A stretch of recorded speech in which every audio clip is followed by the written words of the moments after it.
এতদিন ওয়াশিংটনের মাথা ব্যথার কারণ ছিল ইরান, উত্তর কোরিয়া কিংবা রাশিয়ার মিসাইল কর্মসূচি।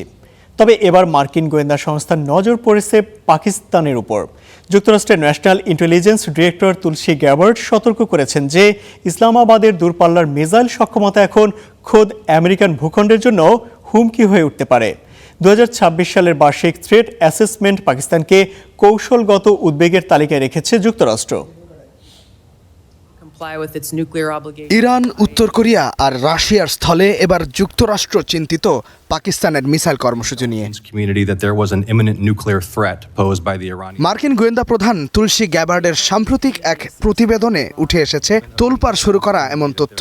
সিনেটে ইন্টেলিজেন্স কমিটির সামনে দেয়া বক্তব্যে তিনি জানান, পাকিস্তান এখন এমন ব্যালিস্টিক মিসাইল তৈরি করছে যা সরাসরি যুক্তরাষ্ট্রে আঘাত হানতে সক্ষম।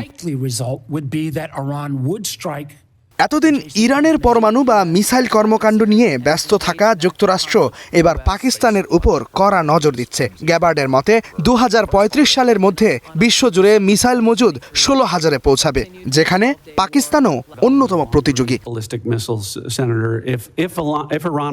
প্রতিবেদনে বলা হয়েছে, পাকিস্তান সম্ভবত ইন্টারকন্টিনেন্টাল ব্যালিস্টিক মিসাইল বা ICBM তৈরির গবেষণা চালাচ্ছে। এর ফলে যুক্তরাষ্ট্র এখন ইসলামাবাদের মিসাইল রেঞ্জের আওতায় আসার ঝুঁকিতে রয়েছে।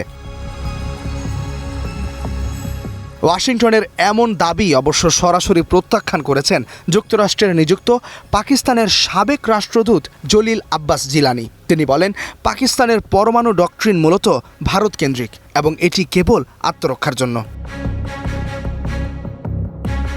একইভাবে তুর্কি বিশ্লেষক সাকিক উদ দিনও মার্কিন এই মূল্যায়ন নিয়ে প্রশ্ন তুলেছেন। তিনি মনে করেন, পাকিস্তানের ICBM সক্ষমতা নেই, বরং ভারতের ক্রমবর্ধমান দূরপাল্লার মিসাইল সক্ষমতাকে আড়াল করে পাকিস্তানকে লক্ষ্যবস্তু করা হচ্ছে কিনা সেই প্রশ্নও তোলেন এই বিশ্লেষক। প্রতিবেদনে কেবল পাকিস্তান নয়, বরং ইরান, চীন, রাশিয়া এবং উত্তর কোরিয়াকেও নতুন ব্যালিস্টিক মিসাইল তৈরির দৌড়ে নামা দেশ হিসেবে চিহ্নিত করা হয়েছে। দেশগুলো পরমাণু ও প্রচলিত উভয় ধরনের ওয়ারহেড বহনে সক্ষম এমন প্রযুক্তি উন্নয়ন করছে। ইস্তিহাদুল মাহমুদ, স্টার নিউজ।